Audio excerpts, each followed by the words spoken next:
ಕೆಲವು ವಾರಗಳಿಂದ ಸತ್ಯವೇದದ ಕಥೆಯನ್ನ ನಾವು ಆಲೋಚನೆ ಮಾಡ್ತಾ ಬರ್ತಾ ಇದ್ದೀವಿ. ಸತ್ಯವೇದವು ಒಂದು ಬೃಹತ್ ಕತೆ. ಸೃಷ್ಟಿಕರ್ತನಾದ ದೇವರು ಮಾನವನನ್ನು ಉಂಟು ಮಾಡಿದ ಉದ್ದೇಶ ಏನೆಂಬುದನ್ನ ಅದು 66 ಪುಸ್ತಕಗಳಲ್ಲಿ ತಿಳಿಸಲ್ಪಟ್ಟಿದೆ. ಇದರ 40 ಮಂದಿ ಬರಹಗಾರರು ಬರೀಲಿಕ್ಕೆ ಸುಮಾರು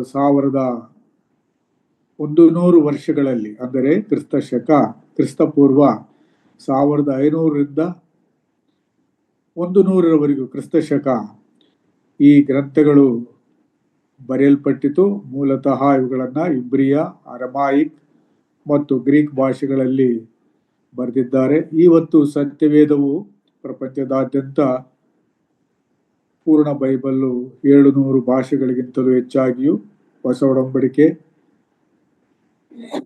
2700 ಭಾಷೆಗಳಿಗಿಂತಲೂ ಹೆಚ್ಚಾಗಿ ಮುದ್ರಿತವಾಗಿದೆ.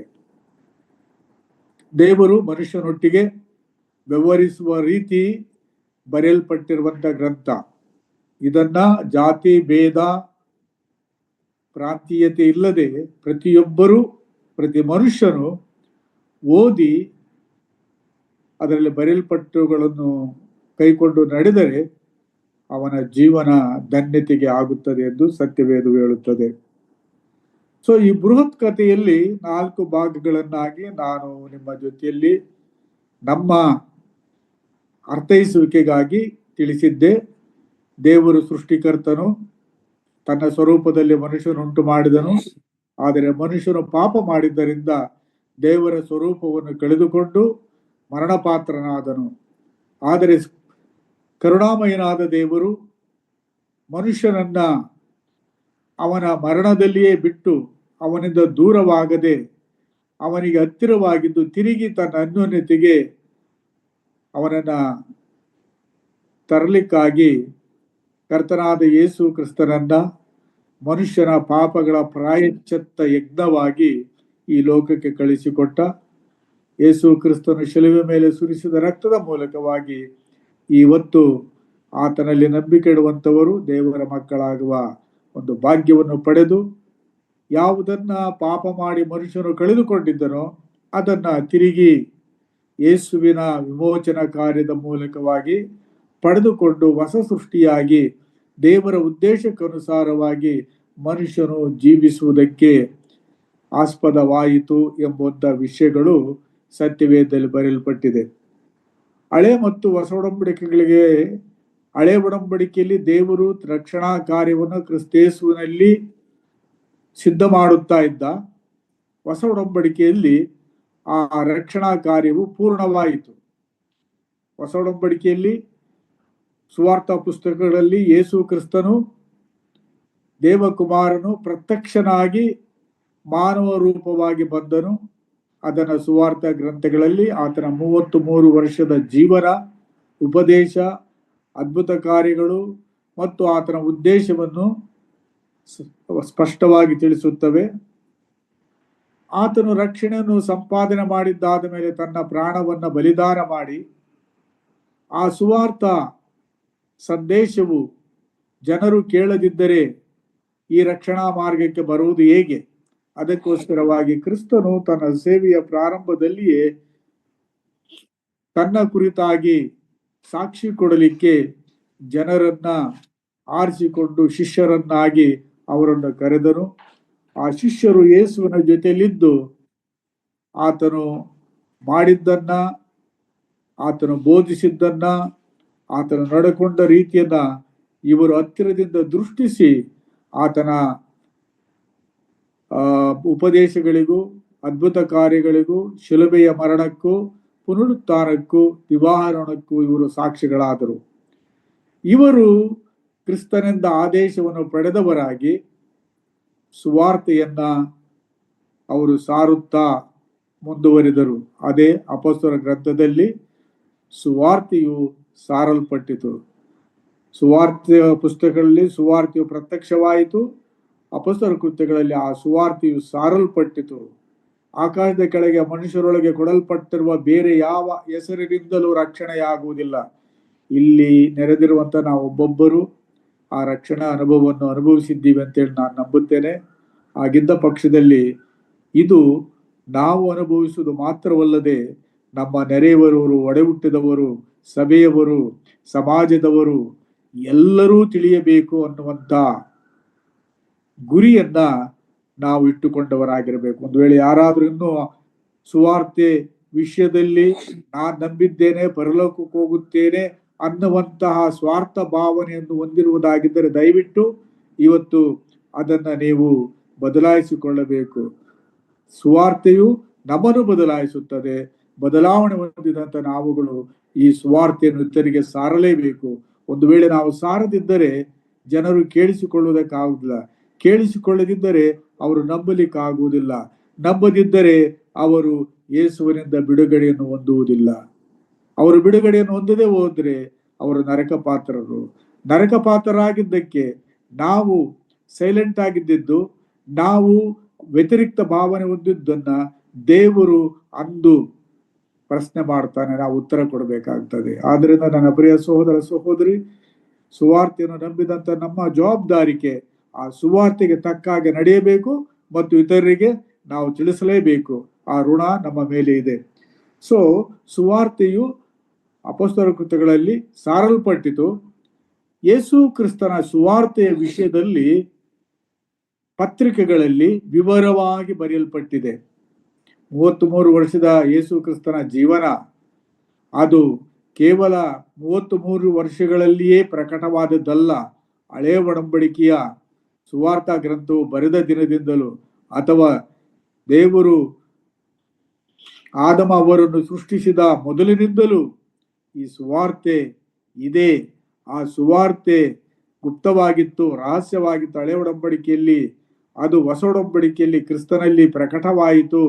ಆ ಪ್ರತ್ಯಕ್ಷನಾಗಿ ಜೀವಿತಾತನನ್ನು ನಾವು ನೋಡಿದವು, ಮುಟ್ಟಿದವು, ಮಾತನಾಡಿದವು, ಅದಕ್ಕೆ ನಾವು ಸಾಕ್ಷಿಗಳಾಗಿದ್ದೇವೆ ಅಂತೇಳಿ ಸಭೆಗಳನ್ನ ಬೋಧನೆಗಳಿಂದ ಅಪೊಸ್ತಲರು ಪತ್ರಿಕೆಗಳಲ್ಲಿ ಬರೆದು ಸಭೆಯವರನ್ನ ಬಲಪಡಿಸಿದರು. ಸೊ ಪತ್ರಿಕೆಗಳಲ್ಲಿ ಯೇಸು ಕ್ರಿಸ್ತನ ಸುವಾರ್ತೆಯ ವಿವರಣೆಗಳಿದೆ. ನಂತರ ಪ್ರಕಟಣೆ ಗ್ರಂಥದಲ್ಲಿ ಆ ಸುವಾರ್ತೆಯ ಸಂಪೂರ್ಣತೆ, ಯೇಸು ಕ್ರಿಸ್ತನು ರಾಜ್ಯಾಧಿಕಾರವನ್ನು ಪಡೆದು ಈ ಲೋಕದಲ್ಲಿ ಆತನು ಬಂದು 1000 ವರ್ಷಗಳ ಆಳ್ವಿಕೆ ಮಾಡುವುದು, ಅದಕ್ಕೆ ಮಿಲಿನಿಯಂ ಅಂತೇಳಿ ಕರೀತಾರೆ. ಸೊ 1000 ವರ್ಷಗಳ ಆಳ್ವಿಕೆಯ ನಂತರ ಹೊಸದಾದಂಥ ಭೂಮಿ ಆಕಾಶಗಳನ್ನ ದೇವರು ಉಂಟು ಮಾಡಿ, ತಾನು ಮೊದಲು ಆದಮನನ್ನುಂಟು ಮಾಡುವುದಕ್ಕಿಂತ ಮೊದಲು ಆದಮನನ್ನುಂಟು ಮಾಡಿದ ಸಮಯದಲ್ಲಿ ಯಾವ ಪ್ರಪಂಚ, ಯಾವ ಸೃಷ್ಟಿ ಇತ್ತೋ ಅದನ್ನ ತಿರುಗಿ ಆತನು ಮುಂದುವರಿಸಲಿಕ್ಕಿದ್ದಾನೆ. ಆದರೆ ಈಗ ಸಭಾಕಾಲದಲ್ಲಿ, ಅಂದರೆ ಕ್ರಿಸ್ತನನ್ನು ನಂಬಿ ಆತನ ದ್ವಾರೋಹಣವಾದಾಗಿನಿಂದ ಸಭಾಕಾಲವು ಪ್ರಾರಂಭವಾಗಿದೆ. ಈ ಸಭಾಕಾಲದಲ್ಲಿ ನಾವು ಆತನ ಸಾಕ್ಷಿಗಳಾಗಿ, ಆತನ ರಾಜ್ಯಕ್ಕೆ, ಆತನ ರಾಜ್ಯದ ಪ್ರಜೆಗಳಾಗಿ ಪರಲೋಕ ರಾಜ್ಯ ಸ್ಥಾಪನೆ ಮಾಡುವವರು ನಾವಾಗಿದ್ದೇವೆ. ಯೇಸು ಕ್ರಿಸ್ತನು ಶಿಲುಬೆ ಮೇಲೆ ಸತ್ತು ಪ್ರಾಣ ಕೊಟ್ಟು ಮನುಷ್ಯರನ್ನು ಪಾಪಗಳಿಂದ ಬಿಡಿಸಿದ ಕಾರ್ಯ ಪ್ರಾರಂಭವಾದಾಗಿನಿಂದ ಪರಲೋಕ ರಾಜ್ಯ ಪ್ರಾರಂಭವಾಯಿತು ಈ ಲೋಕದಲ್ಲಿ. ಯೇಸು ಬರೋದರಲ್ಲೇ ಅದು ಪ್ರಾರಂಭವಾಯಿತು. ಸುವಾರ್ತೆ ಬರುವುದರ ಮೂಲಕವಾಗಿಯೇ ಅದು ಪ್ರಬಲವಾಗುತ್ತಾ ಇದೆ, ಯೇಸು ಶಿಲುಬೆ ಮೇಲೆ ಪ್ರಾಣವನ್ನು ಕೊಟ್ಟದ್ದಿನಿಂದ. ಸೊ ಇದು ಹಿನ್ನೆಲೆ. ಸೊ ನಾನು ನಿಮಗೆ ಯೇಸು ಕ್ರಿಸ್ತನ ವಿಮೋಚನಾ ಕಾರ್ಯದಲ್ಲಿ 4 ವಿಷಯಗಳನ್ನ ನಾನು ನಿಮ್ಮ ಮುಂದೆ ಪ್ರಾರಂಭದಲ್ಲಿ ಹೇಳ್ತಾ ಬಂದೆ. ಯೇಸು ಕ್ರಿಸ್ತನು ಈ ಲೋಕಕ್ಕೆ ಬಂದಿದ್ದು ತಂದೆಯನ್ನ ಪ್ರಕಟಿಸುವುದಕ್ಕಾಗಿ. ತಂದೆ ಯಾರನ್ನುವುದು ಗೊತ್ತಿದ್ದಾರೆ. ಅಂದರೆ ಇನ್ನೊಂದು ಮಾತನ್ನು ಹೇಳಿದ್ರೆ, ದೇವರು ಯಾರು ಎಂಬುದು ಮನುಷ್ಯನಿಗೆ ಗೊತ್ತಾಗದಿದ್ದರೆ ಆತನ ನಂಬುವುದು ಹೇಗೆ? ದೇವರು ಹೇಗಿದ್ದಾನೆ, ದೇವರು ಏನ್ ಮಾಡ್ತಾನೆ, ದೇವರು ನಮ್ಮ ವಿಷಯದಲ್ಲಿ ಯಾವ ಆಲೋಚನೆ ಇಟ್ಟಿದ್ದಾನೆ, ಇದು ಸತ್ಯವೇದದಲ್ಲಿ ಬರೆಯಲ್ಪಟ್ಟಿದ್ದರೂ ಕೂಡ ದೇವರ ಎದೆಯಲ್ಲಿದ್ದಾತನು, ಸ್ವತಃ ದೇವರಾಗಿದ್ದನು, ಕಣ್ಣಾರೆ ಎಲ್ಲವನ್ನು ನೋಡಿದಾತನು, ಸೃಷ್ಟಿಯ ಪ್ರಾರಂಭದಿಂದ ಆತನು ಬಂದು ತಂದೆಯಾದ ದೇವರ ವಿಷಯದಲ್ಲಿ ನಮಗೆ ಪ್ರಕಟಿಸಿದನು. ಸೊ ಯೇಸು ಈ ಲೋಕಕ್ಕೆ ಬಂದಿದ್ದು ತಂದೆಯನ್ನು ಪ್ರಕಟಿಸುವುದಕ್ಕೆ, ತಂದೆ ಚಿತ್ತವನ್ನು ನೆರವೇರಿಸುವುದಕ್ಕೆ, ತಂದೆ ಹೇಗೆ ಬಯಸುತ್ತಾನೆ, ಏನನ್ನು ಬಯಸುತ್ತಾನೆ ಅದನ್ನ ಮನುಷ್ಯರಿಗೆ ತಿಳಿಸುವುದಕ್ಕಾಗಿ. ಸೊ ಯೇಸು ಕ್ರಿಸ್ತನು ಅದನ್ನ ಜಯಭರಿತವಾದ ರೀತಿಯಲ್ಲಿ ಮತ್ತು ಪರಿಪೂರ್ಣವಾಗಿ ತನ್ನ ಜೀವಿತದಲ್ಲಿ ತಂದೆಯನ್ನ ಜನರಿಗೆ ಪ್ರಕಟಿಸಿ ಆತನನ್ನು ಮಹಿಮೆಪಡಿಸಿದನು. ಯೇಸು ಈ ಲೋಕದಲ್ಲಿದ್ದಾಗ ಅನೇಕ ಸಲ ತಂದೆ ಹೇಳಿದ್ದು, ಈತನು ಪ್ರಿಯನಾಗಿರುವ ನನ್ನ ಮಗನು, ಈತನನ್ನು ನಾನು ಮೆಚ್ಚಿದ್ದೇನೆ, ಈತನ ಮಾತನ್ನು ಕೇಳಿದೆ ಅಂತೇಳಿ ಹೇಳಿ ಯೇಸುವಿನ ಬಳಿಗೆ ಬಂದಂತ ಜನರಿಗೆ ತಂದೆಯು ಆಕಾಶವಾಣಿಯ ಮೂಲಕವಾಗಿ ಮಾತಾಡಿದ್ದನ್ನ ಸುವಾರ್ಥ ಬರಹಗಾರರು ಬರೆದಿದ್ದಾರೆ. ಎರಡನೆಯದು, ಆತನು ಮನುಷ್ಯರನ್ನ ದೇವರಿಂದ ಅಗಲಿಸಿದ್ದಂತ ಪಾಪವನ್ನ ತನ್ನ ಪ್ರಾಣವನ್ನು ಪ್ರಾಯಶ್ಚಿತ್ತವಾಗಿ ಸಮರ್ಪಿಸುವುದರ ಮೂಲಕವಾಗಿ ಪಾಪದ ದಂಡನೆಯಾದಂತ ಮರಣವನ್ನ ಆತನು ಶಿಕ್ಷೆಯನ್ನು ಅನುಭವಿಸುವುದಕ್ಕೋಸ್ಕರವಾಗಿ ಈ ಲೋಕಕ್ಕೆ ಬಂದನು. ಸೊ ತನ್ನ ಮರಣದ ಮುಖಾಂತರವಾಗಿ ಮರಣಾಧಿಕಾರಿಯನ್ನು ಆತನು ಜಯಿಸಿ ಮರಣಪಾತ್ರರಾಗಿದ್ದಂತ ಮಾನವರನ್ನ ಬಿಡುಗಡೆ ಮಾಡಿದನು. ಸೊ ಕ್ರಿಸ್ತ ಯೇಸುವಿನಲ್ಲಿರುವವರಿಗೆ ಈಗ ಅಪರಾಧ ನಿರ್ಣಯವಿಲ್ಲ, ಅವರು ಮರಣಕ್ಕೆ ಭಯಪಡುವಂತಹ ಅವಶ್ಯಕತೆಯೂ ಇಲ್ಲ. ಸೊ ಇದನ್ನ ಯೇಸು ಕ್ರಿಸ್ತನು ತನ್ನ ಶಿಲುಬೆ ಯಜ್ಞದ ಮೂಲಕವಾಗಿ ನಮಗೆ ದೇವರೊಂದಿಗೆ ಸಮಾಧಾನವನ್ನುಂಟು ಮಾಡಿದ್ದಾನೆ.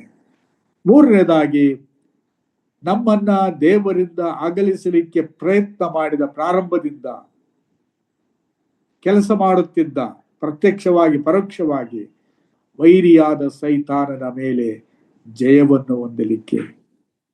ಸೊ ಆತನು ಶಿಲುಬೆಯಲ್ಲಿ ಸೈತಾನನನ್ನ ಸೋಲಿಸಿ ಜಯಭರಿತನಾಗಿ ಆತನು ಬಂದನು. ಸೊ ಈಗ ಆತನಲ್ಲಿ ನಂಬಿಕೆ ಇಡುವಂತ ಪ್ರತಿಯೊಬ್ಬ ಕ್ರೈಸ್ತ ವಿಶ್ವಾಸಿಯು ಕೂಡ ಜಯಭರಿತ ಜೀವಿತವನ್ನು ಜೀವಿಸಬಹುದು ಅನ್ನುವುದಕ್ಕೆ ಯಾವ ಭಯಪಡಬೇಕಾಗಿಲ್ಲ. ಕ್ರಿಸ್ತನೊಟ್ಟಿಗೆ ಅಂಟಿಕೊಂಡಿದ್ದರೆ, ಕ್ರಿಸ್ತನ ಬಲದ ಮೇಲೆ ಆಧಾರಗೊಂಡಿದ್ದರೆ ಸೈತಾನನ್ನು ಎದುರಿಸಬಹುದು. ಅದಕ್ಕಾಗಿ ಯಾಕೋಬನು 4ನೇ ವಚನದಲ್ಲಿ ಹೇಳ್ತಾನೆ, ಯಾಕೋಬನ ಪತ್ರಿಕೆಯಲ್ಲಿ, ದೇವರ ಬಳಿಗೆ ಬನ್ನಿರಿ, ದೇವರ ಸಮೀಪಕ್ಕೆ ಬನ್ನಿರಿ, ಸೈತಾನನ್ನು ಎದುರಿಸಿರಿ, ಆಗ ಅವನು ನಿಮ್ಮನ್ನು ಬಿಟ್ಟು ಓಡಿ ಹೋಗುವನು. ಸೊ ಸೈತಾನು ನಮ್ಮನ್ನ ಜಯಿಸಲಾರ. ಅವನ ಮೇಲೆ ಜಯವನ್ನು ತಂದುಕೊಡ್ಲಿಕ್ಕೆ ಯೇಸು ಕ್ರಿಸ್ತನು ಈ ಲೋಕಕ್ಕೆ ಬಂದ. 4ನೇ ವಿಷಯ, ಆತನು ಹೊಸ ಸೃಷ್ಟಿಯನ್ನ, ಪರಲೋಕ ರಾಜ್ಯವನ್ನ ಸ್ಥಾಪಿಸಿ ನಮ್ಮಲ್ಲಿ ನೂತನ ಸ್ವಭಾವವನ್ನುಂಟು ಮಾಡುವ ಹೊಸ ಸೃಷ್ಟಿಗಳನ್ನಾಗಿ ಸ್ಥಾಪಿಸುವುದಕ್ಕಾಗಿ ಆತನ ಈ ಲೋಕಕ್ಕೆ ಬಂದನು. ಇವತ್ತು ನೀನು ನಾನು ಕ್ರಿಸ್ತನನ್ನು ನಂಬಿ ಆತನ ಮಕ್ಕಳಾಗಿ ಆತನ ಸಾಕ್ಷಿಗಳಾಗಿ ಜೀವಿಸ್ತಾ ಇದ್ದೇವೆ, ಪಾಪಕ್ಕೆ ಎದುರುತ್ತೇವೆ, ಕ್ರಿಸ್ತನನ್ನು ಆಶ್ರಯಿಸಿಕೊಂಡು ಪಾಪವನ್ನು ಜಯಿಸುತ್ತಾ ಇದ್ದೇವೆ ಅನ್ನುವಂಥ ಜಯಭರಿತ ಕ್ರಿಸ್ತಿಯ ಜೀವಿತ ನೀನು ಅನುಭವಿಸುತ್ತಿರುವುದಾಗಿದ್ದರೆ ಕೇವಲ ಕರುಣೆಯೇ, ಕೃಪೆಯೇ. ನಮ್ಮನ್ನ ಹೊಸ ಸೃಷ್ಟಿಯಲ್ಲಿ ಸೇರಿಸುವುದಕ್ಕಾಗಿ ಯೇಸು ಕ್ರಿಸ್ತನು ಈ ಲೋಕಕ್ಕೆ ಬಂದನು. ಸೊ ಈ ಸುವಾರ್ತೆಯು ಸಾರುವುದಕ್ಕಾಗಿ ಆತನು ಶಿಷ್ಯರನ್ನು ಆದುಕೊಂಡನು ಎಂಬುದಾಗಿ ನಾನು ನಿಮ್ಮ ಜೊತೆಯಲ್ಲಿ ಹೇಳುತ್ತಾ ಬರ್ತಾ ಇದ್ದೆ. ಆ ಶಿಷ್ಯರನ್ನ ಸೇವೆಯ ಪ್ರಾರಂಭದಲ್ಲಿ ಆರಿಸಿಕೊಂಡನು. ಸೊ ದೇವರು ಸಮಯ ಬಂದಾಗ ನೋಡೋಣ, ನನ್ನ ಕಾರ್ಯ ಮುಗಿಯಲಿ ಅಂತ ಹೇಳುವಂತ ಯೋಚನೆ ಅಲ್ಲ ದೇವರದು. ದೇವರು ಮುಂಚೆ ಏನಾಗುತ್ತದೆ ಅನ್ನುವುದನ್ನ ಮೊದಲೇ ಆಲೋಚಿಸಿ ಸಿದ್ಧತೆಯನ್ನ ಮಾಡುವಾತನು. ಆದ ಕಾರಣ ಯೇಸು ಕ್ರಿಸ್ತನು ಸೇವೆಯನ್ನು ಪ್ರಾರಂಭ ಮಾಡುವ ಪ್ರಾರಂಭದಲ್ಲಿಯೇ ಆತನು ಶಿಷ್ಯರನ್ನು ಆರಿಸಿಕೊಂಡನು. ಮತ್ತಾನುಭವ 4ನೇ ಅಧ್ಯಾಯದಲ್ಲಿ ಆತನ ಸೇವೆಯನ್ನು ಪ್ರಾರಂಭ ಮಾಡ್ತಾನೆ. ಕತ್ತಲಲ್ಲಿದ್ದಂತ ಗಲಿಲಾಯ ಸೀಮೆಯವರಿಗೆ ಯೇಸು ಕ್ರಿಸ್ತನು ಕೆಪೆರ್ನೌಮಿನಲ್ಲಿ ಮನೆ ಮಾಡಿಕೊಂಡು ಅಲ್ಲಿ ವಾಸ ಮಾಡುತ್ತಿದ್ದಾಗ ಕಾರ್ಗತ್ತಲಲ್ಲಿದ್ದ ಗಲಿಲಾಯ ಜನರಿಗೆ ಸೂರ್ಯೋದಯವಾಯಿತು. ಕತ್ತಲಲ್ಲಿದ್ದ ಜನರಿಗೆ ದೊಡ್ಡ ಬೆಳಕು ಉದಯವಾಯಿತು. ಯೇಸು ಕ್ರಿಸ್ತನು ಆಗಿನಿಂದ ದೇವರ ಕಡೆ ತಿರುಗಿಕೊಳ್ಳಿರಿ, ಸುವಾರ್ತೆಯು ಸಮೀಪಿಸುತ್ತೆಂಬುದಾಗಿ ಹೇಳುತ್ತಾ ಆತನು ಮುಂದುವರೆದನು. 19ನೇ ವಚನಕ್ಕೆ ಬರುವಾಗ ಆತನು ಗಲಿಲಾಯ ಸಮುದ್ರದ ಬಳಿಯಲ್ಲಿ ತಿರುಗಾಡುತ್ತಾ, ಯಾರನ್ನು ಶಿಷ್ಯರನ್ನಾಗಿ ಮಾಡಿಕೊಳ್ಳಿ ತಂದೆಯೇ, ನೀನು ಯಾರನ್ನು ತೋರಿಸುತ್ತಿ, ಯಾರನ್ನು ನನಗೆ ಕೊಡ್ತಿ ಅಂತೇಳಿ ಅಲ್ಲಿ ತಿರುಗಾಡ್ತಾ ಇರುವಾಗ ಆತನ ಕಣ್ಣಿಗೆ ಬಿದ್ದಿದ್ದು ಮೀನು ಹಿಡಿಯುತ್ತಿದ್ದ ಬೆಸ್ತರುಗಳು. ಸೊ ಪೇತ್ರ ಮತ್ತು ಆಂದ್ರೆಯ ಅವನ ಸಂಗಡಿಗರು ಆತನ ಕಣ್ಣಿಗೆ ಬಿದ್ದಾಗ ಆತನ ಅವರನ್ನು ಕರೆದ, ನನ್ನ ಹಿಂದೆ ಬನ್ನಿರಿ, ನಿಮ್ಮನ್ನು ಮನುಷ್ಯರನ್ನು ಹಿಡಿಯುವ ಬೆಸ್ತರನ್ನಾಗಿ ಮಾಡುವೆನು ಅಂತೇಳಿ ಆತನು 19ನೇ ವಚನದಲ್ಲಿ ಕರೆ ಕೊಟ್ಟಾಗ 20ನೇ ವಚನದಲ್ಲಿ ಅವರು ತಮ್ಮ ಬಲೆಗಳನ್ನು ಬಿಟ್ಟು ಆತನ ಹಿಂದೆ ಹೋದರು. The first step of A disciple is, ಶಿಷ್ಯನ ಪ್ರಥಮ ಕರೆ ಆತನ ಸ್ವರವನ್ನು ಕೇಳಬೇಕು, ಆ ಸ್ವರದಲ್ಲಿ ನಂಬಿಕೆ ಇಡಬೇಕು ಮತ್ತು ನಂಬಿಕೆಗೆ ವಿಧಿಯರಾಗಿ ಆತನನ್ನು ಹಿಂಬಾಲಿಸುವರಾಗಬೇಕು. ಹೇಗೆ ಹಿಂಬಾಲಿಸಬೇಕು? ಎಲ್ಲವನ್ನೂ ಬಿಟ್ಟು. ಸೊ ಈ ಶಿಷ್ಯರ ವಿಷಯದಲ್ಲಿ ನಾನು ನಿಮ್ಮ ಜೊತೆಯಲ್ಲಿ ಮಾತನಾಡ್ತಾ ಬರುವಾಗ ಯೇಸುವಿನ ಆಸೆ ಏನಂತ ಹೇಳಿದ್ರೆ, ಶಿಷ್ಯರು ನನ್ನನ್ನು ಬಿಟ್ಟು ನನ್ನನ್ನು ಹಿಂಬಾಲಿಸ್ತಾ ಇದ್ದಾರೆ, ನಾನು ಹೇಳುವುದನ್ನು ಕೇಳಿಸಿಕೊಳ್ತಾ ಇದ್ದಾರೆ, ನಾನು ಮಾಡುವುದನ್ನು ನೋಡ್ತಾ ಇದ್ದಾರೆ, ತಂದೆ ವಿಷಯದಲ್ಲಿ ನಾನು ಅವರ ಜೊತೆಯಲ್ಲಿ ಮಾತನಾಡುವುದನ್ನು ಕೇಳಿಸಿಕೊಳ್ತಾ ಇದ್ದಾರೆ ನಿಜ. ಆದರೆ ಅವರು ನಾನು ಯಾರೆಂಬುದನ್ನ ಅರಿಯಬೇಕು. ಯೇಸುವಿನ ಆಸೆ ಕೇವಲ ನಾವು ಬೈಬಲ್ ಓದ್ತಾ, ಪ್ರಾರ್ಥನೆ ಮಾಡುತ್ತಾ, ಸಭೆಗೆ ಬರುತ್ತಾ ಮತ್ತು ಸೇವೆ ಮಾಡುತ್ತಾ ಮುಂದುವರಿಯುವುದು ಅಷ್ಟೇ ಸ್ವಾಮಿಗೆ ಇಷ್ಟ ಇಲ್ಲ, ಸಂತೃಪ್ತಿ ಆಗುವುದಿಲ್ಲ. ನೀನು ಇದನ್ನೆಲ್ಲ ಮಾಡುತ್ತಿರುವ, ಸೇವಿಸುತ್ತಿರುವ, ನಂಬಿರುವಂತಹ ಯೇಸು ಯಾರು ಎಂಬುದನ್ನ ನಿನ್ನ ಅನುದಿನದ ಆತ್ಮೀಯ ಜೀವಿತದಲ್ಲಿ ಆತನ ಜೊತೆಯಲ್ಲಿ ಒಡನಾಟವಿರುವಾಗ, ಪ್ರಾರ್ಥಿಸುವಾಗ, ಓದುವಾಗ, ಸೇವೆ ಮಾಡುವಾಗ ನೀನು ಆತನನ್ನ ಅರಿಯುತ್ತಾ ಹೋಗಬೇಕು. ಯೇಸು ಸ್ವಾಮಿ ಒಂದು ಮಾತು ಹೇಳ್ದ, ಯೋಹಾನ ಬರೆಸುವಾರ್ತೆ 17ನೇ ಅಧ್ಯಾಯದ 3ನೇ ವಚನದಲ್ಲಿ, ತಂದೆಯೇ, ನಿನ್ನನ್ನು ಅರಿಯುವುದು, ನೀನು ಕಳಿಸಿಕೊಟ್ಟ ನಿನ್ನ ಮಗನನ್ನ ಯೇಸು ಕ್ರಿಸ್ತನನ್ನು ಅರಿಯುವುದೇ ನಿತ್ಯ ಜೀವ. What is the eternal life? Knowing god and knowing the lord Jesus Christ. ಪ್ರಿಯರೇ, ನಾವು ಪರಲೋಕಕ್ಕೆ ಹೋದ ಮೇಲೆ ನಾವು ಮಾಡುವುದು ಇದೆ. ನಿನ್ನ ನನ್ನ ದೇವರು ಎಷ್ಟು ದೊಡ್ಡವನಂತೇಳಿ ಹೇಳಿದ್ರೆ ಆತನನ್ನ ಎಷ್ಟು ತಿಳ್ಕೊಂಡ್ರು ಸಾಕಾಗೋದಿಲ್ಲ. ಈ ಲೋಕದಲ್ಲಿ ನಾವು ತಿಳಿಯುತ್ತಾ ಹೋದಾಗೆಲ್ಲ ನಮ್ಮ ಜೀವಿತಗಳು ಶಾರ್ಪ್ ಆಗ್ತವೆ, ರಿಫೈನ್ ಆಗ್ತವೆ. ನಾವು ಆತನು ಯಾರೆಂಬುದನ್ನು ತಿಳ್ಕೊಂಡಾಗೆಲ್ಲ ನಾವು ತಗ್ಗಿಸಲ್ಪಡುತ್ತೇವೆ, ಕ್ರಿಸ್ತನು ನಮ್ಮಲ್ಲಿ ಹೆಚ್ಚಾಗಿ ಕಾಣಿಸ್ತಾನೆ. ಆತನು ಏನ್ ಮಾಡ್ತಾ ಇದ್ದ, ಏನ್ ಮಾಡಿದ್ದ, ಹೇಗೆ ತಂದೆಯನ್ನು ಮೆಚ್ಚಿಸಿದ, ಇವೆಲ್ಲವೂ ನಾವು ಕಲಿಯುವುದು ಆತನನ್ನು ಅರಿತುಕೊಂಡ ಹಾಗೆಲ್ಲ. ಆತನನ್ನು ಅರಿತುಕೊಳ್ಳುವುದಕ್ಕೆ ಪ್ರಾರಂಭ ಆಗುವುದು ಮೊದಲನೇ ಹೆಜ್ಜೆ ಯೇಸು ಯಾರು ಎಂಬುದನ್ನ ನಾನು ತಿಳಿದುಕೊಂಡಾಗ, ಆತನು ನನ್ನ ರಕ್ಷಕನು, ನನ್ನ ವಿಮೋಚಕನಾಗಿ ಬಂದಂತವನು, ನನ್ನ ಬದಲಿಗೆ ತನ್ನ ಪ್ರಾಣವನ್ನು ಕೊಟ್ಟು ನನ್ನನ್ನ ಬಿಡಿಸಿಕೊಂಡ ಆತನು ಪಾಪನ ಬಂಧದಿಂದ ಎಂಬುದಾಗಿ ತಿಳಿಯುವಾಗ ನಾವು ಆತನಿಗೆ ಸಂಬಂಧ ಪಡುತ್ತೇವೆ, ಹೊಸದಾಗಿ ಹುಟ್ಟುತ್ತೇವೆ, ನಮ್ಮ ಪಾಪಗಳು ಪರಿಹಾರ ಆಗುವಂತ ಅನುಭವವನ್ನು ಹೊಂದುತ್ತೇವೆ. ಪರಲೋಕದ ಸಂತೋಷ, ಪರಲೋಕದ ಆನಂದ, ತಂದೆಯ ಜೊತೆಯಲ್ಲಿ ನಾನಿದ್ದೇನೆ ಅನ್ನುವಂತಹ ಆ ಒಂದು ನಂಬಿಕೆಯ ಭರವಸೆಗಳು ನಮ್ಮನ್ನ ಆತ್ಮಿಕ ಸಂಗತಿಗಳಲ್ಲಿ ತಿಳುಕೊಳ್ಳುವ ಆಸಕ್ತಿಯನ್ನ, ಆಸೆಯನ್ನ ನಮ್ಮಲ್ಲಿ ಹೆಚ್ಚಿಸುತ್ತವೆ. ಸೊ ಶಿಷ್ಯರು ಆತನನ್ನ ತಿಳುಕೊಂಡ ಹಾಗೆಲ್ಲ ಆತನು ಯಾರು ಎಂಬುದನ್ನು ಅರಿಯಬೇಕನ್ನುವಂಥದ್ದೇ ಯೇಸುವಿನ ಆಸೆ. ಅನೇಕ ಸಲ ಶಿಷ್ಯರು ಬಹಳವಾಗಿ ಆಶ್ಚರ್ಯಪಟ್ಟು, ಈತನು ಯಾರು? ಈತನು ಬಿರುಗಾಳಿಯನ್ನ ನಿಲ್ಲಿಸ್ತಾನೆ, ಸಮುದ್ರ ಈತನು ಹೇಳ್ದಾಗ ಕೇಳ್ತದೆ, ಈತನು 5 ರೊಟ್ಟಿ 2 ಮೀನುಗಳಿಂದ 5,000 ಜನಕ್ಕೆ ಉಣಬಡಿಸಿದ. ಈತನ ಹೆಸರು ಕೇಳಿದ್ರೆ ದೆವ್ವಗಳು ಓಡಿ ಹೋಗುತ್ತವೆ, ಕಾಯಿಲೆಯವರು ಗುಣ ಆಗ್ತಾರೆ, ಸತ್ತವರು ಎದ್ದು ಬರ್ತಾರೆ. ಈತನು ಯಾರು? ಸೊ ಯೇಸು ತಾನು ಮಾಡುವುದನ್ನ ತನ್ನ ಶಿಷ್ಯರು ನೋಡುವುದಕ್ಕೆ ಅನುಮತಿಸಿದನು. ಅನೇಕ ಸಲ ನಾವು ಯೇಸುವಿನ ಹಿಂಬಾಲಕರಾದಂತ ನಾವು ನಮ್ಮನ್ನು ಹಿಂಬಾಲಿಸುವಂತ ಜನರಿಗೆ ನಮ್ಮ ಸೀಕ್ರೆಟ್ ಲೈಫು ಗೊತ್ತಾಗಬಾರ್ದು. ಅನೇಕ ಸಲ ನಾವು ನಮ್ಮ ಪ್ರೈವೇಟ್ ಲೈಫ್ಗಳು ನಮ್ಮ ಹಿಂಬಾಲಕರಿಗೆ ಅಥವಾ ನಮ್ಮನ್ನು ಅನುಸರಿಸುವಂತವರಿಗೆ ಮರೆಯಾಗಿರ್ತವೆ. ಆದರೆ ಯೇಸುವಿನ ಜೀವಿತ ಆಗಿರಲಿಲ್ಲ. ಟ್ರಾನ್ಸ್ಪರೆನ್ಸ್, ತೆರೆದ ಜೀವಿತ ಆತನ. ಯಾರು ಬೇಕಾದರೂ ಆತನ ಜೀವಿತವನ್ನು ನೋಡ್ತಾ ಇದ್ದರು. ವೈರಿಗಳು ನೋಡ್ತಾ ಇದ್ದರು, ಮಹಾಯಾಜಕರು ನೋಡ್ತಾ ಇದ್ರು, ಪರಿಸಾಯರು ನೋಡ್ತಾ ಇದ್ರು, ಸಾಮಾನ್ಯ ಜನರು ನೋಡ್ತಾ ಇದ್ರು. ಅಂದ್ರೆ ಅವರವರ ಯೇಸುವಿನ ಬಗ್ಗೆ ಇದ್ದಂತಹ ಅನಿಸಿಕೆಗಳು ಬೇರೆ.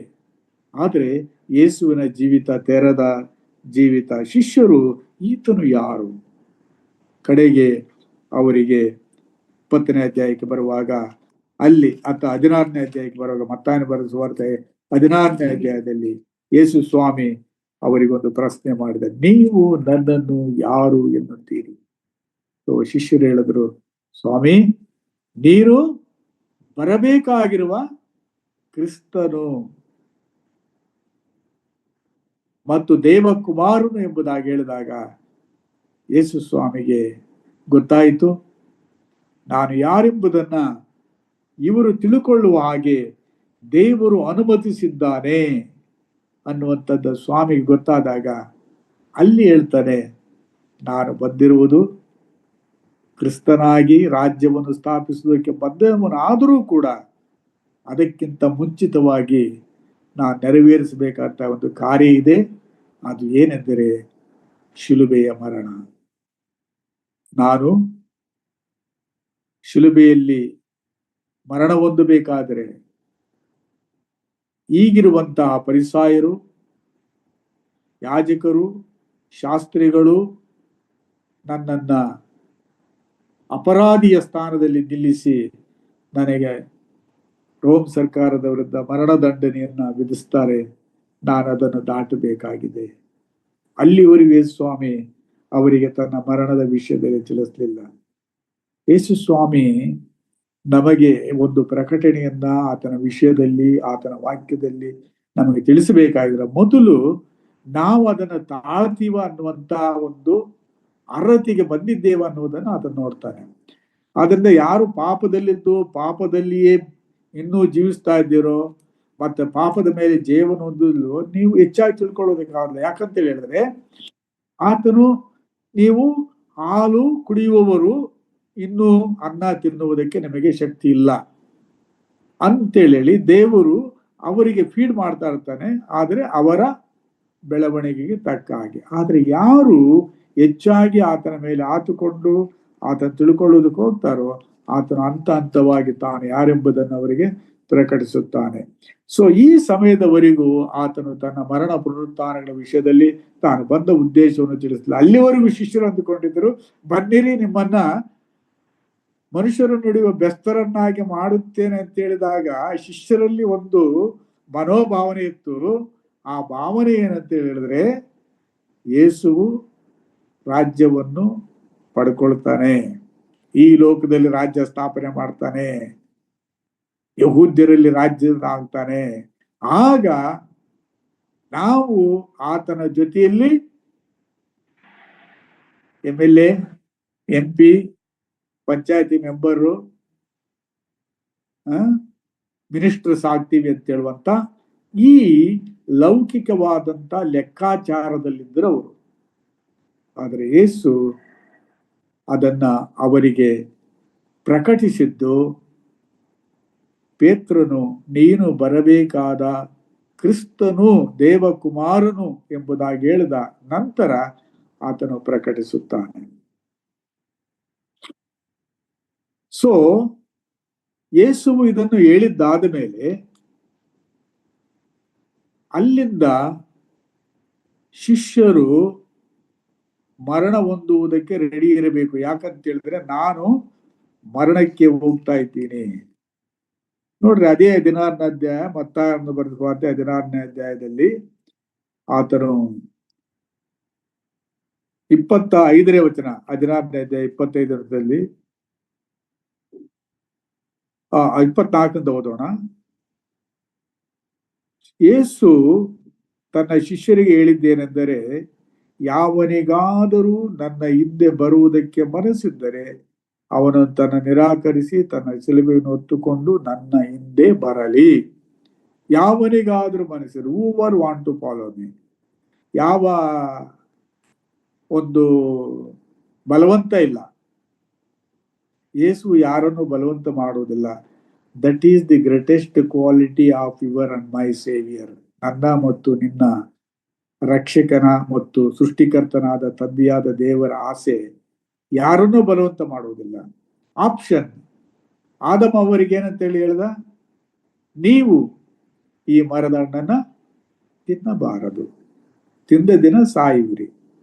ರಿಸಲ್ಟ್ ಹೇಳ್ದ, ಅದರ ಪರಿಣಾಮಗಳನ್ನು ಹೇಳ್ದ, ಆದರೆ ಅವರಿಗೆ ಸ್ವಾತಂತ್ರ್ಯವನ್ನು ತಡೆಯಲಿಲ್ಲ.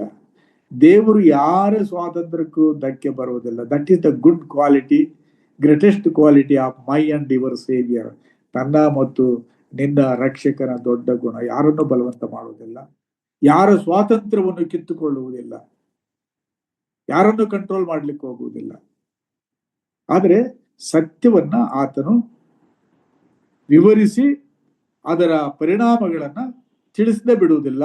ಯಾಕಂತ ಹೇಳಿದ್ರೆ ಆತನು ಹೇಳುವ ಸತ್ಯಗಳ ಹಿನ್ನೆಲೆಯಲ್ಲಿ ನಡೆಯುವಂತವರ ಜವಾಬ್ದಾರಿಕೆ ಬಹಳ ಪ್ರಮುಖವಾದದ್ದು. ನಂಬಿ ವಿಧಿಯರಾದರೆ ಅದರಿಂದ ಲಾಭ, ನಂಬದೆ ಹೋದರೆ, ವಿಧಿಯರಾಗದಿದ್ದರೆ ಅದರ ನಷ್ಟವನ್ನು ನೀವೇ ಹೊಂದಬೇಕಾಗ್ತದೆ. ನಿಮಗೆ ಸ್ವಾತಂತ್ರ್ಯ ಉಂಟು. ಸೊ ಯಾವನಾದರೂ ನನ್ನ ಹಿಂದೆ ಬರುವುದಾಗಿದ್ದರೆ, ಆತನು ಹೇಳಿದ್ದು, ಅವರು ತನ್ನನ್ನು ನಿರಾಕರಿಸಿ ತನ್ನ ಶಿಲುಬೆಯನ್ನು ಹೊತ್ತುಕೊಂಡು ನನ್ನ ಹಿಂದೆ ಬರಲಿ.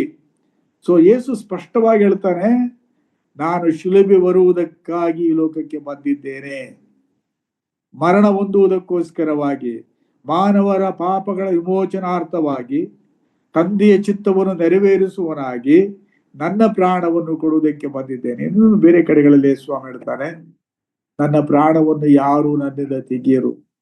ಯೋಹಾನ ಬರೆದ ಸುವಾರ್ತೆ 10ನೇ ಅಧ್ಯಾಯದಲ್ಲಿ, ನನ್ನ ಕುರಿಗಳಿಗೋಸ್ಕರವಾಗಿ ನನ್ನ ಪ್ರಾಣವನ್ನು ಸಂತೋಷವಾಗಿ ಕೊಡುತ್ತೇನೆ.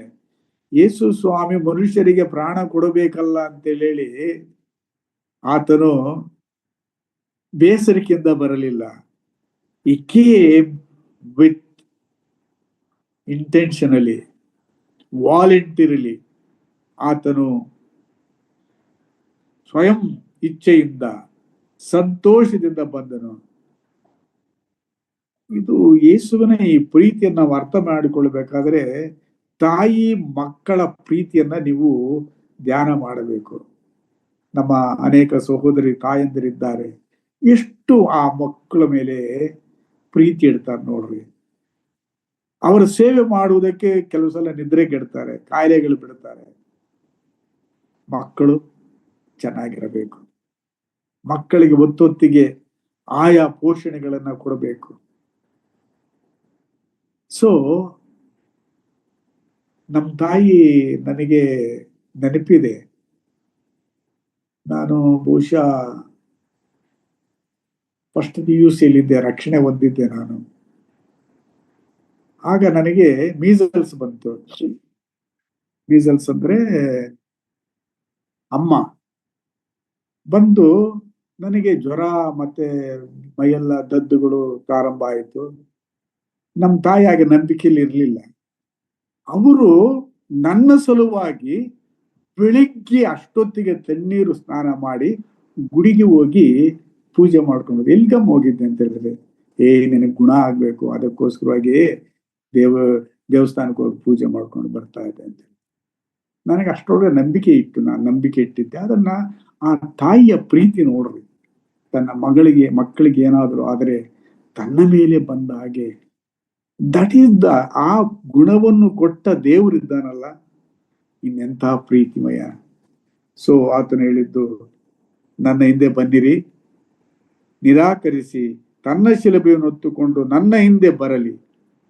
ತನ್ನ ಪ್ರಾಣವನ್ನು ಉಳಿಸಿಕೊಳ್ಳಬೇಕೆಂದಿರುವನು ಅದನ್ನು ಕಳಕೊಳ್ಳುವನು.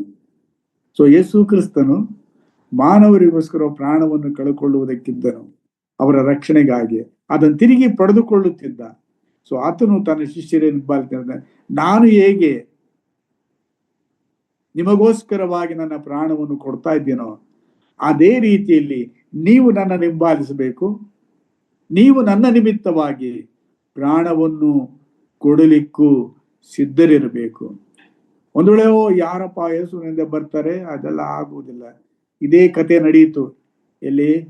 ಯೋಹಾನ ಬರೆದ ಸುವಾರ್ತೆ 6ನೇ ಅಧ್ಯಾಯದಲ್ಲಿ ನೋಡುವಾಗ ಯೇಸು ಹೇಳಿದ, ನೀವು ನನ್ನ ಮಾಂಸವನ್ನು ತಿಂದು ನನ್ನ ರಕ್ತವನ್ನು ಕುಡಿಯದಿದ್ದರೆ ನಿಮಗೆ ನನ್ನಲ್ಲಿ ಪಾಲಿಲ್ಲ ಅಂದ ತಕ್ಷಣ ಅನೇಕರು, ಏನಪ್ಪಾ ನರಭಕ್ಷಕ, ನಾವು ಇದರ ಮಾಂಸ ತಿನ್ಬೇಕಂತೆ, ಇದನ್ನ ರಕ್ತ ಕುಡಿಬೇಕಂತೆ, ಇದು ಸಾಧ್ಯವಿಲ್ಲದ ಮಾತು ಅಂತೇಳಿ ಅನೇಕರು ಅಂದಿನಿಂದ ಆತನ ಹಿಂಬಾಲಿಸುವುದನ್ನು ಬಿಟ್ಟು ಬಿಟ್ಟರು ಎಂಬುದಾಗಿ ದಾಖಲೆ ಇದೆ.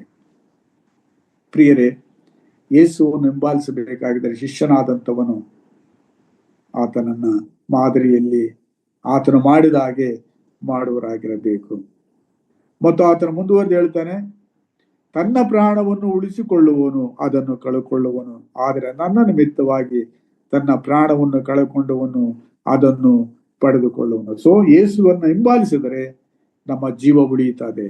ಒಂದು ವೇಳೆ ದೈಹಿಕವಾಗಿ ನಮಗೆ ಹಿಂಸೆಗಳು ಅದು ಬಂದೇ ಬರ್ತವೆ, ತಪ್ಪಿಸಿಕೊಳ್ಳೋದಕ್ಕೆ ಆಗುವುದಿಲ್ಲ. ಆದರೆ ಪ್ರಾಣ ಉಳಿಯುತ್ತದೆ, ನಮ್ಮ ಆತ್ಮ ರಕ್ಷಿಸಲ್ಪಡುತ್ತದೆ. ಮತ್ತು ಮುಂದುವರೆದ ಆತ್ಮ ಹೇಳ್ತಾನೆ, ಒಬ್ಬ ಮನುಷ್ಯನು ಲೋಕವನ್ನೆಲ್ಲ ಸಂಪಾದಿಸಿಕೊಂಡರೂ ಪ್ರಾಣ ನಷ್ಟಪಟ್ಟರೆ ಅವನಿಗೆ ಪ್ರಯೋಜನವೇನು? So how much God values our soul. ನಮ್ಮ ಆತ್ಮಗಳ ಕುರಿತಾಗಿ ದೇವರಿಗೆ ಎಷ್ಟು ಚಿಂತೆ ಇದೆ. ಒಬ್ಬನಾದರೂ ನಾಶವಾಗದೆ ಎಲ್ಲರೂ ನಿತ್ಯ ಜೀವನ ಪಡೆಯಬೇಕೆಂದು ಆ ರಕ್ಷಕನು ಪ್ರತ್ಯಕ್ಷನಾದನು. ಸೊ ಒಬ್ಬ ಮನುಷ್ಯನಿಗೆ ಈ ಲೋಕದಲ್ಲಿ ಸರ್ವ ಸಂಪತ್ತುಗಳಿರಬಹುದು, ಆದರೆ ಅವನ ನಷ್ಟ ಪಡಿಸಿಕೊಂಡ್ರೆ ಏನು ಪ್ರಯೋಜನ? ನೀವು ಇದೇ 12ನೇ ಅಧ್ಯಾಯಕ್ಕೆ ಬರುವಾಗ ಒಬ್ಬ ಯೌವನಸ್ಥನು, ಐಶ್ವರ್ಯವಂತನಾದ ಯೌವನಸ್ಥನು ಓಡಿ ಬರ್ತಾನೆ ಸ್ವಾಮಿಯ ಬಳಿಗೆ. ಸೊ ಓಡಿ ಬರ್ತಾ ಇರುವಾಗ ಸೊ ಆತನು ಐ ಥಿಂಕ್ 19ನೇ ಅಧ್ಯಾಯದಲ್ಲಿ ಮತ್ತಾನು ಬರ್ತವ 19ನೇ ಅಧ್ಯಾಯದಲ್ಲಿ ಒಬ್ಬ ಯೌವನಸ್ಥನು ನಿತ್ಯ ಜೀವನ ಪಡೆಯಬೇಕಂತೇಳಿ ಯೇಸುವಿನ ಬಳಿಗೆ ಬರ್ತಾನೆ. ನೋಡ್ರಿ, 19:16 ಬರೆಯಲ್ಪಟ್ಟಿದೆ, 16-22. ಅವನ ಆಸ್ತಿವಂತನಾಗಿದ್ದ. ಸ್ವಾಮಿ, ನಾನು ನಿತ್ಯ ಜೀವ ಪಡೆಯಬೇಕಾದ್ರೆ ಮಾಡ್ಬೇಕು, ಒಳ್ಳೆ ಇಂಟೆನ್ಷನ್ ಮತ್ತೆ ಒಳ್ಳೆಯ ವ್ಯಕ್ತಿ ಅವನು. ಯಾವುದೇ ಮೋಶೆ ಧರ್ಮಶಾಸ್ತ್ರದಲ್ಲಿ ಹೇಳಲ್ಪಟ್ಟಂತ ಪಾಪಗಳನ್ನು ಅವನು ಮಾಡಿರ್ಲಿಲ್ಲ. ಹೀಗಿರುವಾಗ ಸ್ವಾಮಿ ಅವನಿಗೆ ಹೇಳ್ದ, ನೀನು ನಿನ್ನ ಆಸ್ತಿಯನ್ನು ಮಾರಿ ಬಡವರಿಗೆ ಕೊಡು, ನೀನು ಬಂದು ನನ್ನನ್ನು ಹಿಂಬಾಲಿಸು. 21ನೇ ವಚನದಲ್ಲಿ. ಆದ್ರೆ ಆ ಯೌವನಸ್ಥನು ಬಹಳ ಆಸ್ತಿ ಉಳ್ಳವನಾಗಿದ್ದರಿಂದ ಈ ಮಾತನ್ನು ಕೇಳಿ ದುಃಖದಿಂದ ಹೊರಟು ಹೋದನು. ಸೊ ಯೇಸುವು ಕೆಲವು ಸಲ ನಿನ್ನಲ್ಲಿ ಅತಿ ಪ್ರಿಯವಾಗಿರುವುದನ್ನ ಆತನು ಕೇಳ್ತಾನೆ. ಅತಿ ಪ್ರಿಯವಾಗಿರುವಂತ ನಿನ್ನಲ್ಲಿರುವಂತದ್ದು ನೀನು ಆತನನ್ನು ಪೂರ್ಣವಾಗಿ ಹಿಂಬಾಲಿಸಲಿಕ್ಕೆ ನಿನ್ನನ್ನು ಬಿಡದೇ ಇರ್ತವೆ. ಅದು ಗೊತ್ತಿಲ್ಲ, ಅದು ನಮ್ಮೊಬ್ಬೊಬ್ಬರಿಗೆ ಗೊತ್ತು. ನಮ್ಮ ಜೀವಾತ್ಮಕ್ಕೂ ದೇವರಿಗೆ ಗೊತ್ತಿದೆ ಯಾವುದನ್ನು ನಾನು ಹೆಚ್ಚಾಗಿ ಪ್ರೀತಿಸುತ್ತಿದ್ದೇನೆ ಯೇಸುವಿಗಿಂತ ಅಂತೇಳಿ. ಸೊ ಅದನ್ನ ಬಿಡದ ವಿನಃ, ಅದನ್ನ ತ್ಯಜಿಸದ ವಿನಃ ನಾವು ಆತನನ್ನ ಹಿಂಬಾಲಿಸ್ಲಿಕ್ಕೆ ಆಗುವುದಿಲ್ಲ. ಸೊ ಇದನ್ನ ಕೇಳಿದ ತಕ್ಷಣ ಈ ಯೌವನಸ್ಥನ ನೋಡಿ ಯೇಸು ಸ್ವಾಮಿ ಹೇಳ್ದ ಏನಂತ ಹೇಳಿದ್ರೆ, 24 ವಚನ 19ನೇ ಅಧ್ಯಾಯ 24 ವಚನದಲ್ಲಿ, ಐಶ್ವರ್ಯವಂತರು ದೇವರ ರಾಜ್ಯದಲ್ಲಿ ಸೇರುವುದಕ್ಕಿಂತ ಒಂಟಿಯು ಸೂಜಿ ಕಣ್ಣಿನಲ್ಲಿ ನುಗ್ಗುವುದು ಸುಲಭ ಎಂದು ನಿಮಗೆ ತಿರುಗಿ ಹೇಳುತ್ತೇನೆಂದನು. ಶಿಷ್ಯರು ಇದನ್ನು ಕೇಳಿ ಆಶ್ಚರ್ಯಪಟ್ಟು, ಹೀಗಿದ್ದರೆ ಯಾರಿಗೆ ರಕ್ಷಣೆ ಆದೀತು? ಐಶ್ವರ್ಯವಂತರು ಮತ್ತು ಒಳ್ಳೆ ವ್ಯಕ್ತಿ ಮೋಶೆ ಧರ್ಮಸಭೆ ನಡೆದಂತ ಇವರಿಗೆ ರಕ್ಷಣೆ ಆಗದ ಹೋದ್ರೆ ಅದು ಹೇಗೆ ಬೇರೆಯವರಿಗೆ ಹೇಗಾಗ್ತದೆ ಅಂತೇಳಿ ಹೇಳುವಾಗ ಯೇಸು ಸ್ವಾಮಿ ಹೇಳಿದ್ದು, ಮನುಷ್ಯರಿಗೆ ಅಸಾಧ್ಯ, ದೇವರಿಗೆ ಎಲ್ಲವೂ ಸಾಧ್ಯ. ಸೊ ನಮಗೆ ಅಸಾಧ್ಯವಾದದ್ದು ದೇವರಿಗೆ ಸಾಧ್ಯತೆ ಉಂಟು. ಸೊ ಆದ್ದರಿಂದ ನಮ್ಮ ಜೀವಿತಗಳನ್ನ ಕ್ರಿಸ್ತನ ವಾಕ್ಯಗಳ ಬೆಳಕಿನಲ್ಲಿ ನಮ್ಮನ್ನು ಪರೀಕ್ಷೆ ಮಾಡಿಕೊಳ್ಳಬೇಕು. ಮತ್ತು ನಾವು ಯೇಸುವಿಗಿಂತ ಮಿಗಿಲಾಗಿ ಏನನ್ನಾದರೂ ಪ್ರೀತಿ ಮಾಡ್ತಾ ಇದ್ದೀವ ಅಂತ ಹೇಳಿ. ಸೊ ಯೇಸು ಕ್ರಿಸ್ತನು ಶಿಷ್ಯರಿಗೆ ಹೇಳಿದ್ದು ಮಾತ್ರವಲ್ಲದೆ ಗುರುವು ಹೇಳಿದಂತೆ ಮಾಡಿದಂತೆ. ಗುರು ಇಂಪಾರ್ಟೆಂಟ್. ನೀವು ಗುರುವನ್ನು ನೋಡಬೇಕು. ಗುರು ಹೇಳೋದೊಂದು ಮಾಡೋದೊಂದಾದ್ರೆ ಆ ಗುರುವನ್ನ ಹೆಚ್ಚು ಜನ ಹಿಂಬಾಲಿಸ್ಲಿಕ್ಕೆ ಆಗುವುದಿಲ್ಲ.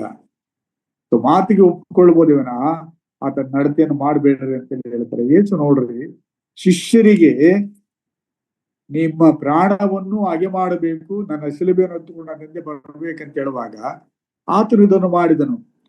ಆತನು 12ನೇ ವಯಸ್ಸಿನಲ್ಲಿರುವಾಗ ಆತನು ದೇವಾಲಯದಲ್ಲಿ ಶಾಸ್ತ್ರಿಗಳ ಜೊತೆಯಲ್ಲಿ ಕುಳಿತು ತರ್ಕ ಮಾಡುತ್ತಾ ಇದ್ದು, ತಂದೆ ತಾಯಿಗಳು ಜಾತ್ರೆ ಮುಗಿಸ್ಕೊಂಡು ಮನೆಗೆ ಬರುವಾಗ ಬಂಧುಗಳ ಜೊತೆ ನಡೆದುಕೊಂಡು ಬರುವಾಗ ಆತನು ಮಿಸ್ ಆಗಿದ್ದ.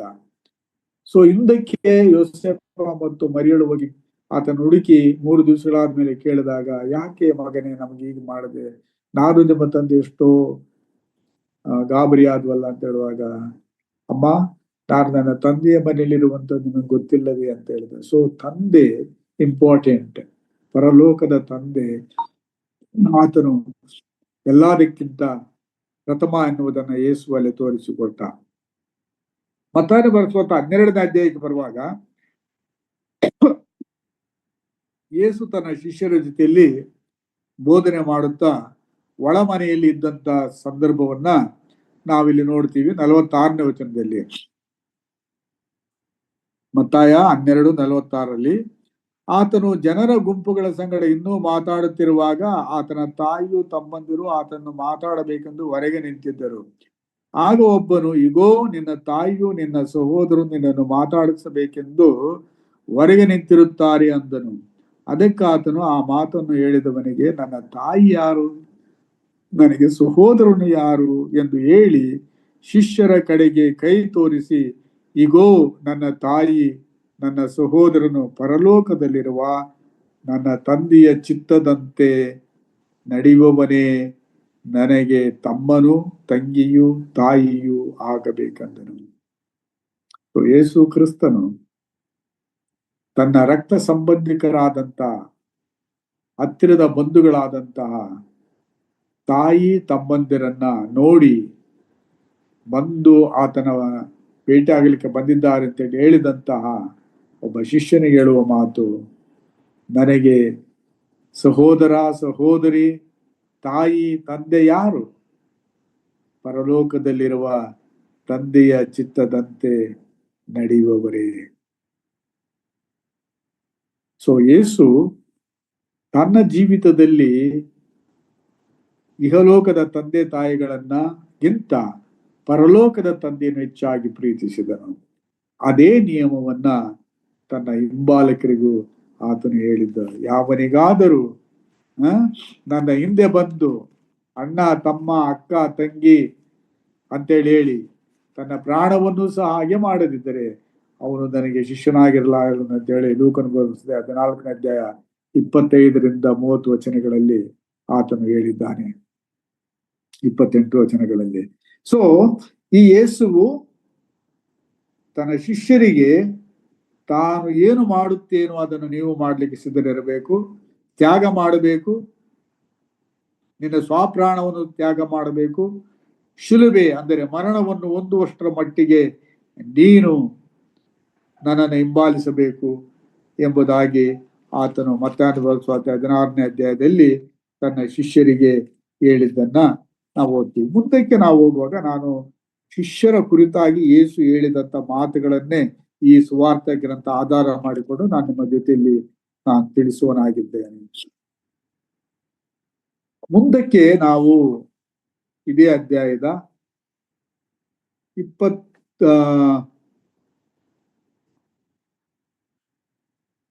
18ನೇ ಅಧ್ಯಾಯದಲ್ಲಿ ಆತನು ಇನ್ನೊಂದು ಮಾತು ಹೇಳ್ತಾನೆ, ತನ್ನ ಶಿಷ್ಯರಿಗೆ ಶಿಶುಭಾವ ಇರಬೇಕು, ಶಿಶುಭಾವ ಇರಬೇಕು, ತಗ್ಗಿದ ಸ್ವಭಾವ, ದೀನತೆ. ಶಿಶುಭಾವ ಅಂದರೆ ದೀನತೆ. ಅದಕ್ಕೆ ಮಕ್ಕಳನ್ನ ದೇವರು ಇಲ್ಲಿ ಯೇಸು ಸ್ವಾಮಿ ಉದಾಹರಣೆಯಾಗಿ ಹೇಳಿದ್ದಾನೆ. ನೀವು ತಿರುಗಿಕೊಂಡು ಚಿಕ್ಕ ಮಕ್ಕಳಂತೆ ಆಗದೆ ಹೋದರೆ ನೀವು ಪರಲೋಕದಲ್ಲಿ ಸೇರುವುದೇ ಇಲ್ಲ. 18ನೇ ಅಧ್ಯಾಯದ 3ನೇ ವಚನ. ಚಿಕ್ಕ ಮಕ್ಕಳಾಗಿ ಅಂದರೆ ದೀನತೆ ನಮ್ಮಲ್ಲಿರಬೇಕು. ಅದೇ ಸಮಯದಲ್ಲಿ 10ನೇ ವಚನ ನೋಡ್ರಿ, 18ನೇ ಅಧ್ಯಾಯ 10ನೇ ವಚನದಲ್ಲಿ, ಈ ಚಿಕ್ಕವರಲ್ಲಿ ಒಬ್ಬನನ್ನಾದರೂ ತಾತ್ಸಾರ ಮಾಡಬಾರದು. ನೋಡ್ರಿ, ಶಿಷ್ಯರಲ್ಲಿ ಒಬ್ಬನನ್ನು ತಾತ್ಸಾರ ಮಾಡಬಾರದು. ಸೊ ಶಿಷ್ಯರು ಸಹೋದರರಾಗಿ ಇತರರನ್ನು ತನಗಿಂತಲೂ ಹೆಚ್ಚಿನವರಂತೇಳಿ ಪರಿಗಣಿಸಬೇಕು. ಇದು ಬಹಳ ಪ್ರಮುಖವಾದದ್ದು. ಸೊ ಯೇಸು ತನ್ನ ಶಿಷ್ಯರಿಗೆ ಹೇಳಿದಂತ ಮಾತುಗಳಲ್ಲಿ ಮನುಷ್ಯ ಕುಮಾರನು, ನೀವು 21ನೇ ಅಧ್ಯಾಯಕ್ಕೆ ಬರುವಾಗ ತನ್ನ ಶಿಷ್ಯರು ಪ್ರಶ್ನೆ ಮಾಡ್ತಾರೆ, ನಮ್ಮಲ್ಲಿ ಹೆಚ್ಚಿನವನು ಯಾರು ಅನ್ನುವಂತ ಪ್ರಶ್ನೆ ಅವರು ಕೇಳಿಕೊಳ್ಳುವಾಗ ಯೇಸು ಹೇಳಿದ್ದು, ಮನುಷ್ಯ ಕುಮಾರನು ಸೇವೆ ಮಾಡುವುದಕ್ಕಾಗಿ ಬರಲಿಲ್ಲ, ಸೇವೆ ಮಾಡಿಸಿಕೊಳ್ಳುವುದಕ್ಕಾಗಿ ಬರಲಿಲ್ಲ, ಸೇವೆ ಮಾಡುವುದಕ್ಕೋಸ್ಕರವಾಗಿ ಬಂದನು ಎಂಬುದಾಗಿ ಯೇಸು ಕ್ರಿಸ್ತನು ತನ್ನ ಶಿಷ್ಯರಿಗೆ ಹೇಳ್ತಾನೆ. ಸೊ ಆದ್ರಿಂದ ನಾವು ಶಿಷ್ಯರಲ್ಲಿ ಅಥವಾ ಯೇಸುವಿನ ಹಿಂಬಾಲಕರಲ್ಲಿ ಚಿಕ್ಕವರು ಅನಿಸಿದಂಥವರನ್ನ, ಏನೂ ಗೊತ್ತಿಲ್ಲ, ಹೊಸ ವಿಶ್ವಾಸಿಗಳು ಅಂತೇಳಿ ನೀವು ತಾತ್ಸಾರ ಮಾಡಬಾರದು. ಆಮೇಲೆ ಮುಂದಕ್ಕೆ ಆತನು ಅದೇ ಅಧ್ಯಾಯದಲ್ಲಿ 20ನೇ ಅಧ್ಯಾಯಕ್ಕೆ ಬರುವಾಗ ಇನ್ನೊಂದು ಕ್ಷಮಿಸಬೇಕು. ನೋಡಿ, 21ನೇ ವಚನದಲ್ಲಿ, 18ನೇ 21ನೇ ವಚನದಲ್ಲಿ ಪೇತ್ರನು ಕೇಳ್ತಾನೆ. ಅದರ ಹಿಂದಿನ ವಚನದಲ್ಲಿ ಹೇಳ್ತಾನೆ, ನಿನ್ನ ಸಹೋದರನು ತಪ್ಪು ಮಾಡಿದರೆ ನೀನು ಮನಪೂರ್ವಕವಾಗಿ ಕ್ಷಮಿಸಬೇಕು ಮತ್ತು ಅವನಿಗೆ ಬುದ್ಧಿವಾದ ಹೇಳಬೇಕು. ಶಿಷ್ಯರು ತಪ್ಪು ಮಾಡುವಾಗ ಬುದ್ಧಿವಾದ ಹೇಳಬೇಕು. ವಿಶ್ವಾಸಿಗಳು ತಪ್ಪು ಮಾಡುವಾಗ ನಾವು ಬುದ್ಧಿವಾದ ಹೇಳಬೇಕು.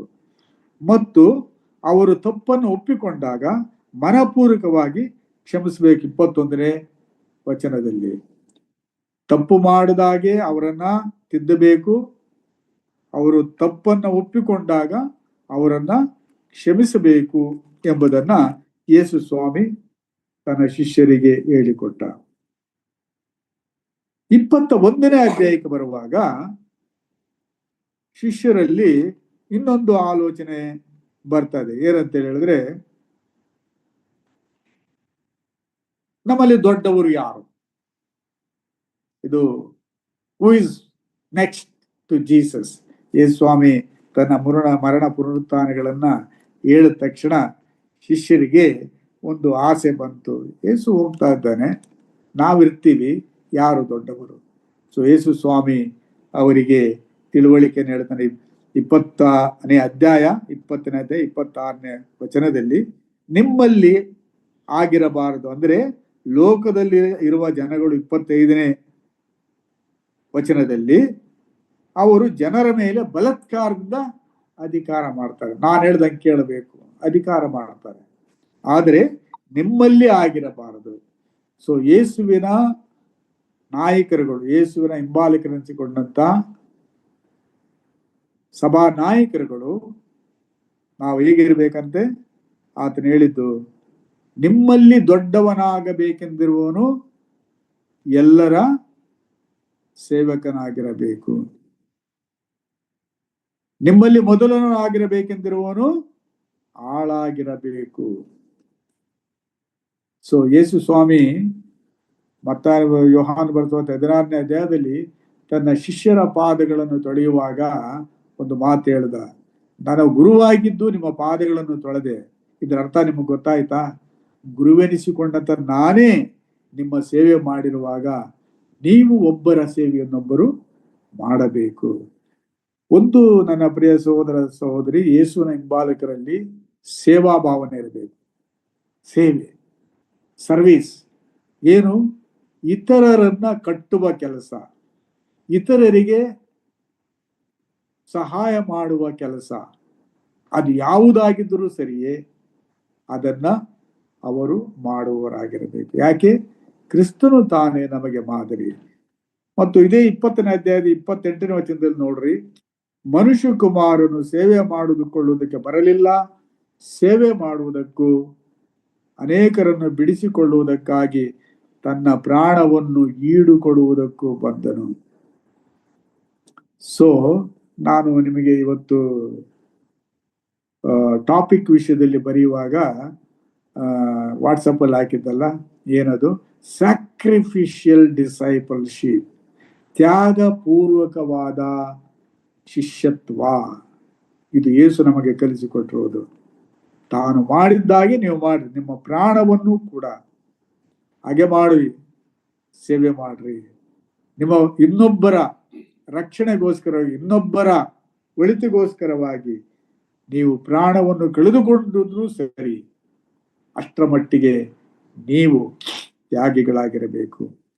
ಸೊ ಮನುಷ್ಯ ಕುಮಾರನು ಸಹ ಸೇವೆ ಮಾಡುವುದಕ್ಕೆ ಬರಲಿಲ್ಲ, ಸೇವೆ ಮಾಡುವುದಕ್ಕಾಗಿ ಅನೇಕರನ್ನು ಬಿಡಿಸಿಕೊಳ್ಳುವುದಕ್ಕಾಗಿ ತನ್ನ ಪ್ರಾಣವನ್ನು ಈಡುಕೊಡುವುದಕ್ಕೆ ಬಂದನು. ಪ್ರಿಯರೇ, ನಮಗೆ ಯೇಸು ಮಾಡಿದ ಈ ಚರಿತ್ರೆಯ ಘಟನೆ ಸುವಾರ್ಥ ಗ್ರಂಥಗಳಲ್ಲಿ ನಮ್ಮ ಕಣ್ಣು ಮುಂದಿದೆ.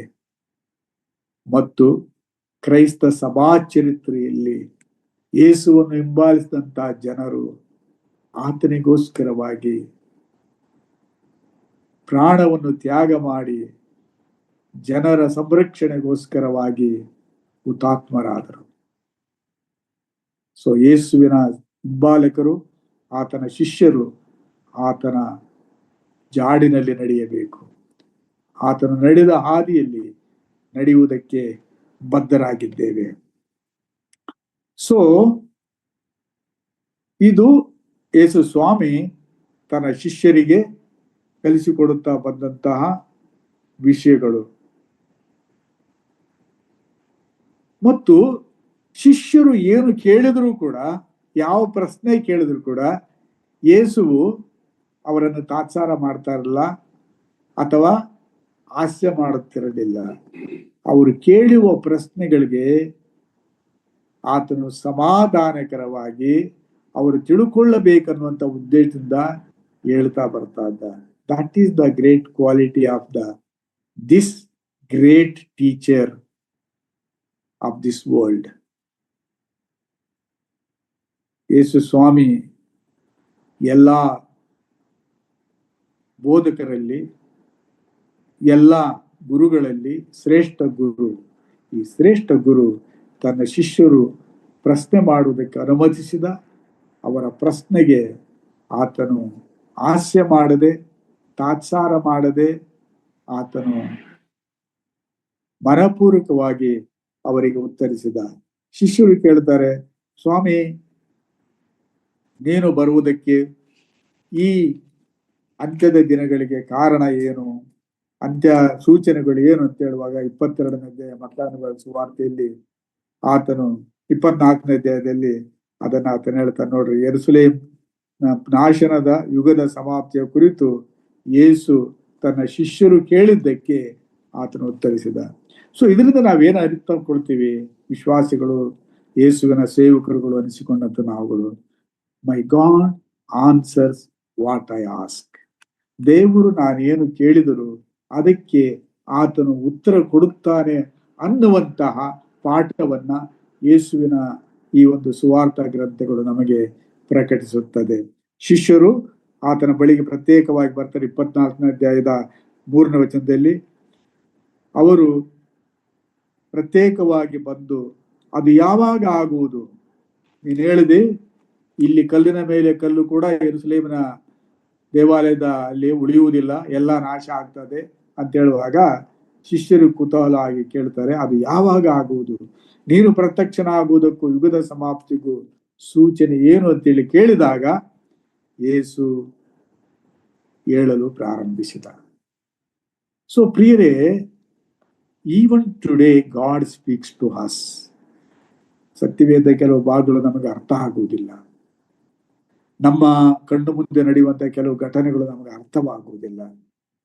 ದೇವರೇ, ಇದರ ಅರ್ಥ ಏನಪ್ಪ, ನಾನು ಇದರಿಂದ ಏನ್ ಪಾಠ ಕಲಿಬೇಕು ಅಂತೇಳಿ ಯಥಾರ್ಥವಾಗಿ ಪ್ರಶ್ನಿಸುವಾಗ, ಕೇಳುವಾಗ ಸ್ವಾಮಿಯನ್ನ ಆತನು ಸಂತೋಷವಾಗಿ ಸಮಯ ತಗೊಂಡು ಉತ್ತರ ಕೊಡ್ತಾನೆ. ಅದು ನಿನ್ನ ನನ್ನ ದೇವರಲ್ಲಿರುವಂತ ದೊಡ್ಡ ಗುಣ. ನಾವು ತಿಳಿಯುವವರಾಗಿರ್ಬೇಕು, ತಿಳಿಯದವರಾಗಿರಬಾರದು ಅನ್ನುವಂಥದ್ದು ಆತನ ಆಸೆ. ಸೊ ಆತನು 24ನೇ ಅಧ್ಯಾಯ 25ನೇ ಅಧ್ಯಾಯದಲ್ಲಿ ಯುಗದ ಸಮಾಪ್ತಿಯ ವಿಷಯದಲ್ಲಿ, ತಾನು ಪ್ರತ್ಯಕ್ಷನಾಗುವ ಸಮಯದ ವಿಷಯದಲ್ಲಿ ಹೇಳ್ತಾ ಒಂದು ಮಾತು ಹೇಳ್ತೇನೆ, ಇದೆಲ್ಲ ನಾನು ಹೇಳಿರುವುದು ಯಾಕಂತ ಹೇಳಿದ್ರೆ ಎಚ್ಚರಿಕೆಯಾಗಿರಬೇಕು. ನಿಮಗೆ ಯೇಸುವಿನ ಪ್ರಕಟಣೆ ಹೆಚ್ಚೆಚ್ಚಾಗಿ ಆಗುತ್ತಾ ಇದ್ದಾಗೆ ನಾವು ಆತನ ಮುಂದೆ ತಗ್ಗಿಸಿಕೊಳ್ಳಬೇಕು. ಆತನ ವಿಷಯದಲ್ಲಿ ನಾವು ಎಚ್ಚರಿಕೆಯಾಗಿದ್ದು, ನಮಗೆ ಕೊಡಲ್ಪಟ್ಟಂತ ಸೇವೆ ಅದು ಏನಾಗಿದ್ದರೂ ಕೂಡ ಅದನ್ನು ನಾವು ಮನಪೂರ್ವಕವಾಗಿ ಆತನ ಮಹಿಮೆಗೆ ಮಾಡುವವರು ಆಗಿರಬೇಕು. ಸೊ ಈಗ ಯೇಸುವಿನ ಕಡೆಯ ರಾತ್ರಿಗೆ ಬರ್ತಾ ಇದ್ದೀವಿ. ಕಡೆಯ ರಾತ್ರಿಯ ಒಂದು ಸಮಯವನ್ನ ಯೇಸು ಸ್ವಾಮಿ ಕಳೀತಾ ಇದ್ದಾನೆ. ಇಷ್ಟು ದಿವಸಗಳ ಕಾಲ ಶಿಷ್ಯರು ಕೇಳಿದ ಪ್ರಶ್ನೆಗಳಿಗೆ ಉತ್ತರಿಸ್ತಾ ಬರ್ತಾ ಇದ್ದ. ಶಿಷ್ಯರಿಗೆ ಬೋಧಿಸಿದ, ನೀವು ನನ್ನ ಹಿಂಬಾಲಿಸಬೇಕಾಗಿದ್ದರೆ ಎಲ್ಲವನ್ನೂ ಬಿಡಬೇಕು. ತಂದೆ ತಾಯಿ ನಿನ್ನನ್ನೂ ಸಹ ನನಗಿಂತಲೂ ಹೆಚ್ಚಾಗಿ ನೀನು ಪ್ರೀತಿ ಮಾಡಬಾರದು. ಆಸ್ತಿಗಿಂತ ನನ್ನನ್ನ ಹೆಚ್ಚಾಗಿ ಪ್ರೀತಿ ಮಾಡಬೇಕು. ಮತ್ತು ನೀವು ಒಬ್ಬರನ್ನೊಬ್ಬರು ಪ್ರೀತಿಸಬೇಕು. ನೀವು ನಿಮ್ಮ ಹಾಗೆ ನಂಬಿಕೆಯಲ್ಲಿ ಕಡಿಮೆಯಲ್ಲಿರುವಂಥವರನ್ನ ಸಹಿಸಿಕೊಳ್ಳಬೇಕು. ತಾತ್ಸಾರ ಮಾಡಬಾರದು. ನಿಮ್ಮಲ್ಲಿ ದೀನ ಭಾವತೆ ಇರಬೇಕು. ನಿಮ್ಮಲ್ಲಿ ಸೇವಾ ಭಾವನೆ ಇರಬೇಕು. ಮತ್ತು ನೀವು ನಾನು ಬರುವವರೆಗೂ ಎಚ್ಚರಿಕೆಯಾಗಿರಬೇಕು ಎಂಬುದಾಗಿ ಈ ರೀತಿಯಾಗಿ ಯೇಸು ಸ್ವಾಮಿ ಕೆಲವನ್ನ ತನ್ನ ಶಿಷ್ಯರಿಗೆ ಬೋಧಿಸ್ತಾನೆ. ತನ್ನ 33 ವರ್ಷಗಳ ಸೇವಾ ಅವಧಿಯು ಅಂತ್ಯವಾಗುತ್ತಾ ಬರ್ತಾ ಇದೆ. ಇದು ಕಡೇ ದಿವಸ. ಆ ಕಡೇ ದಿವಸ ಬಹಳ ಪ್ರಮುಖವಾದದ್ದು. ಪಸ್ಕದ ಹಿಂದಿನ ರಾತ್ರಿ ಯಹೂದ್ಯ ಇಸ್ರಾಯೇಲ್ಯರೆಲ್ಲರೂ ಕಾನಾನ್ ದೇಶದಿಂದ ಬಿಡುಗಡೆಯನ್ನು ಮೋಶೆಯ ನಾಯಕತ್ವದಲ್ಲಿ ಐಗುಪ್ತ ದೇಶವನ್ನು ಬಿಟ್ಟು ಬಂದಂತಹ ದಿನದ ರಾತ್ರಿ ಸಂಹಾರ ದೂತನು ಐಗುಪ್ತ ದೇಶದ ಜನರನ್ನ ದುಃಖಕ್ಕೆ ಒಳಪಡಿಸಿದಂತ ದಿನ. ಇಸ್ರಾಯೇಲ್ಯರಿಗೆ ಪಸ್ಕದ ಕುರಿಯ ರಕ್ತದ ಮೂಲಕವಾಗಿ ಬಿಡುಗಡೆಯಾದ ದಿನ. ಅದನ್ನ ಇವರು ಮರೆಯಬಾರದು. ಪಸ್ಕದ ಕುರಿಯ ರಕ್ತದಿಂದ ಇಸ್ರಾಯೇಲ್ಯರ ಪಾಳ್ಯಗಳಲ್ಲಿ ಅವರಿಗೆ ಬಿಡುಗಡೆಯಾಯಿತು. ಅದೇ ರಾತ್ರಿ ಅವರು ಐಗುಪ್ತ ದೇಶವನ್ನು ಬಿಟ್ಟು ಕಾನಾನ್ ದೇಶಕ್ಕೆ ಮಧ್ಯರಾತ್ರಿಯಲ್ಲಿ ಪ್ರಯಾಣ ಮಾಡಿದರು. ಅದನ್ನು ನೆನೆಸಿಕೊಳ್ಳುವುದಕ್ಕಾಗಿ 400 ವರ್ಷಗಳ ಕಾಲ ಐಗುಪ್ತ ದೇಶದಲ್ಲಿ ಫರೋಹನ ಕಠಿಣವಾದಂತಹ ದಾಸತ್ವದ ಬಹಳವಾಗಿ ಬೆಂದು ಹೋಗಿದ್ದಂತಹ, ಸೊರಗಿ ಹೋಗಿದ್ದಂತಹ, ಕುಗ್ಗಿಸಲ್ಪಟ್ಟಿದ್ದಂತ ಜನರಿಗೆ ಅಂದು ಬಿಡುಗಡೆಯಾದದ್ದನ್ನ ದೇವರು ಇಸ್ರಾಯೇಲರಿಗೆ ನೇಮ ಮಾಡಿದ ಈ ರಾತ್ರಿಯನ್ನ, ಈ ದಿನವನ್ನ ನೀವು ನಿಮ್ಮ ಜೀವಮಾನದಲ್ಲಿ ಮರೆಯಬಾರದು. ಸೊ ಕರ್ತನಾದ ಯೇಸು ಕ್ರಿಸ್ತನು ಪಸ್ಕದ ಕುರಿಯಾಗಿ ನಮ್ಮೆಲ್ಲರಿಗೋಸ್ಕರವಾಗಿ ಆತನು ಮಾರನೇ ದಿನ ಶಿಲುಬೆಯಲ್ಲಿ ತನ್ನ ಪ್ರಾಣವನ್ನು ಕೊಡಲಿಕ್ಕಿದ್ದ. ಇಂದಿನ ರಾತ್ರಿಯಲ್ಲಿ ತನ್ನ ಶಿಷ್ಯರ ಕೂಡ ಊಟ ಮಾಡುವುದಕ್ಕೋಸ್ಕರವಾಗಿ ಸಮಯ ತೆಗೆದುಕೊಳ್ಳುತ್ತಾನೆ. ಅದನ್ನು ಹೇಳಿ ನಾನು ಇವತ್ತಿನ ಚಡಿಯನ್ನು ಮುಗಿಸ್ತೀನಿ. ನಂತರ ಮುಂದೆ ಯೇಸುವು ತನ್ನ ಶಿಷ್ಯರ ಜೊತೆಯಲ್ಲಿ ಕಳೆದ ಆ ರಾತ್ರಿ ಬಹಳ ಮಹತ್ವವಾದದ್ದು. ಆ ದಿವಸದಲ್ಲಿ ಶಿಷ್ಯರು ಯೇಸುವನ್ನ ಪ್ರಶ್ನಿಸ್ತಾರೆ, ಯೇಸು ಉತ್ತರಿಸ್ತಾನೆ. ಅದು ಕ್ಲೈಮ್ಯಾಕ್ಸ್. ಯೇಸುವಿನ ಜೀವನದ ಈ ಲೋಕದ ದಿನಗಳ ಅಂತ್ಯದ ದಿನ ಮತ್ತು ಶಿಷ್ಯರಿಗೂ ಕೂಡ ಅದು ಒಂದು ಸಂತೋಷ ದಿನ, ಅದೇ ಸಮಯದಲ್ಲಿ ದುಃಖದ ದಿನವೂ ಕೂಡ ಆಗಿ ಮಾರ್ಪಾಟಾಯಿತು. ಅದನ್ನ ದೇವರ ಚಿತ್ತವಾದರೆ ಮುಂದಿನ ವಾರ ಹೇಳ್ತೇನೆ. ಸೊ ಈಗ ಈ 26ನೇ ಅಧ್ಯಾಯದ 17 ಮತ್ತು 17ರಿಂದ 19ವರೆಗೂ ಓದೋಣ. ಉಳಿಯಿಲ್ಲದ ರೊಟ್ಟಿಯ ಹಬ್ಬದ ಮೊದಲನೆಯ ದಿವಸದಲ್ಲಿ ಶಿಷ್ಯರು ಯೇಸುವಿನ ಬಳಿಗೆ ಬಂದು, ಪಸ್ಕದ ಊಟ ಮಾಡುವುದಕ್ಕೆ ನಾವು ನಿನಗೆ ಎಲ್ಲಿ ಸಿದ್ಧ ಮಾಡಬೇಕನ್ನುತ್ತಿ ಎಂದು ಕೇಳಲು, ಆತನು, ನೀವು ಪಟ್ಟಣದೊಳಕ್ಕೆ ಇಂಥವನ ಬಳಿಗೆ ಹೋಗಿ ಅವನಿಗೆ, ನನ್ನ ಕಾಲ ಸಮೀಪವಾಯಿತು, ನಿನ್ನ ಮನೆಯಲ್ಲಿ ನನ್ನ ಶಿಷ್ಯರ ಸಂಗಡ ಪಸ್ಕ ಹಬ್ಬ ಮಾಡುತ್ತೇನೆ ಎಂದು ಬೋಧಕನು ಕೇಳುತ್ತಾನೆ ಎಂಬುದಾಗಿ ಹೇಳಿರಿ ಅಂದನು. ಸೊ ಪಸ್ಕ ಹಬ್ಬದ ಊಟವನ್ನ, ಪಸ್ಕ ಹಬ್ಬದ ಸಮಯದಲ್ಲಿ ಯೇಸುವು ಯೆರೂಸಲೇಮ್ ಪಟ್ಟಣದಲ್ಲಿದ್ದಾನೆ. ಆತನು ಪಸ್ಕ ಹಬ್ಬದ ಮೊದಲನೇ ದಿವಸವನ್ನ ಕಾಯ್ತಾ ಇದ್ದಾನೆ. ಶಿಷ್ಯರಿಗೆ ಹೇಳ್ತಾ ಇದ್ದಾನೆ, ಸಿದ್ಧ ಮಾಡ್ರಿ, ಪಸ್ಕದ ಊಟವನ್ನ ಇವತ್ತು ಪ್ರತಿ ವರ್ಷ ನಾವು ಮಾಡಿದ ಹಾಗೆ ಇವತ್ತು ನಾನು ನಿಮ್ಮ ಜೊತೆಯಲ್ಲಿ ಮಾಡಬೇಕಾಗಿದೆ ಎಂಬುದಾಗಿ ಶಿಷ್ಯರ ಜೊತೆಯಲ್ಲಿ ಆತನು ಹೇಳಿ ಕಳಿಸಿದ್ದನ್ನ ನಾವು ನೋಡ್ತೀವಿ. ಸೊ ಕರ್ತನಾದ ಯೇಸುವು ಯೆರೂಸಲೇಮಿನಲ್ಲಿ ಪಸ್ಕ ಹಬ್ಬದ ಹಿಂದಿನ ರಾತ್ರಿ ಆತನು ತನ್ನ ಶಿಷ್ಯರ ಕೂಡ ಊಟ ಮಾಡಲಿಕ್ಕೆ ಲವಲವಿಕೆಯಿಂದ ಎದುರು ನೋಡ್ತಾ ಇದ್ದಾನೆ.